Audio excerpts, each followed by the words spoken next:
Finally tonight, a new look at work from one of the world's most renowned living artists. Painter David Hockney is 80 years old, but he shows few signs of slowing down. Jeffrey Brown spoke with him in Los Angeles, where an exhibition that opens this weekend presents an intimate take on some of the people he knows best.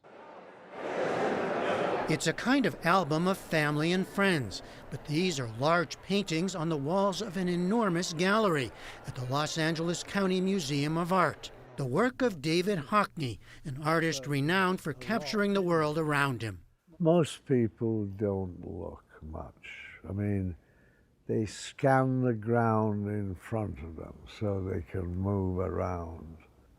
Well, I've spent my life looking. The British-born Hockney, now 80, recently showed me around his light-filled studio in the hills above Los Angeles, where he's lived and worked off and on since the 1960s. Small reproductions of his portraits line one wall. Hockney's been an art star since his 20s, first as part of the London art scene.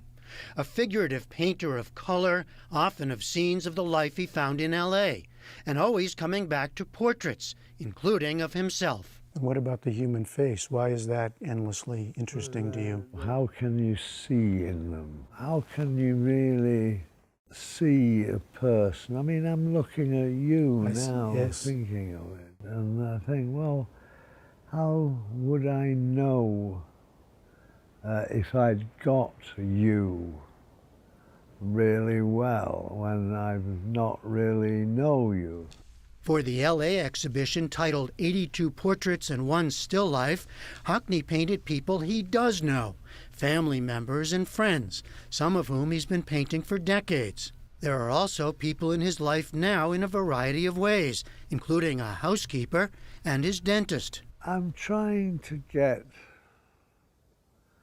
the personality. I mean, you're trying to capture something of them. I mean, and I thought I did get something, if not a lot. The first portrait in this series was of his studio assistant, known as J.P., mourning the death of a friend. Hockney did it in the style of Van Gogh's painting, Sorrowing Old Man. But every other portrait followed a strict format, the subject sitting in a chair on a raised platform in Hockney's studio, with a curtain as background. The sittings lasted 20 hours over 3 days. Most people hadn't had this done to them before, most people. And it is a bit strange, somebody peering, looking at you. Looking at different parts for hours. It's an odd thing to do. As it happens, one of the sitters is also the senior curator here at the museum, Stephanie Barron, who's known and worked with Hockney for decades. I found that it was exhausting. It was to be the subject of the gaze of an artist who is concentrating so intensely can be a bit daunting. Intimidating? Intimidating, and after the first few hours, I kind of relaxed into it, but it was hard work. These are not portraits that are meant to flatter people. These are portraits where he really manages to get the essence of the person. Meaning what? I think if somebody, people's character, I mean, I think even in my portrait, he gets, I think, that sense of kind of being quizzical, being interested in the process of what he's doing. I was super alert during the sitting. I mean, I was a curator watching an artist paint a portrait. I see your head is kind of tilted, like you're... I was really studying what he was doing.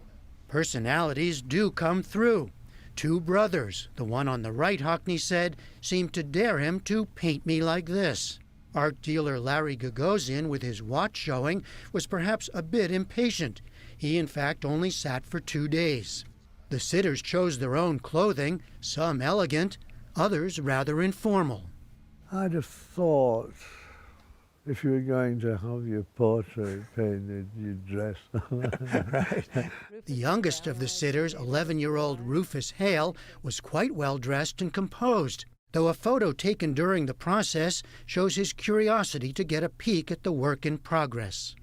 Comparing the work to photographs, Hockney calls these portraits 20-hour exposures. Photographs have a fraction of a second in them. Drawings and paintings, of course, have more time because it takes time to do it. A lot of people would think of this as an old-fashioned idea, right? Painting's old-fashioned. Portrait painting even is old-fashioned. Yeah, but it's not really.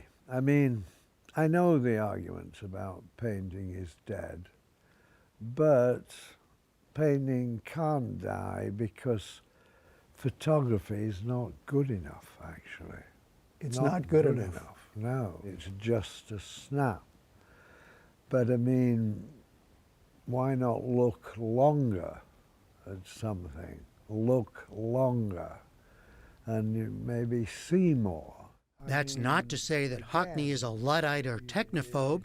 To the contrary, he studied old masters' use of light boxes, early cameras, and more recently exhibited works composed on an iPad and printed out in large format. I'm interested in using technology that's about pictures, anything that's about pictures. And his latest work, larger still, is a computer-manipulated portrait of the artist in his studio, made from some 3,000 digital photos of recent paintings, objects, and Hockney himself.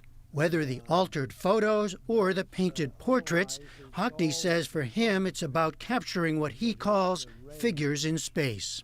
How do we see them, and how do we then make the marks?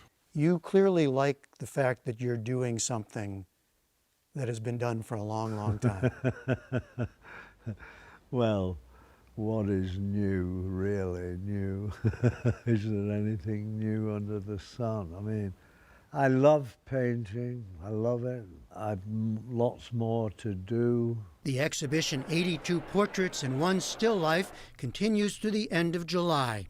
For the PBS NewsHour, I'm Jeffrey Brown in Los Angeles.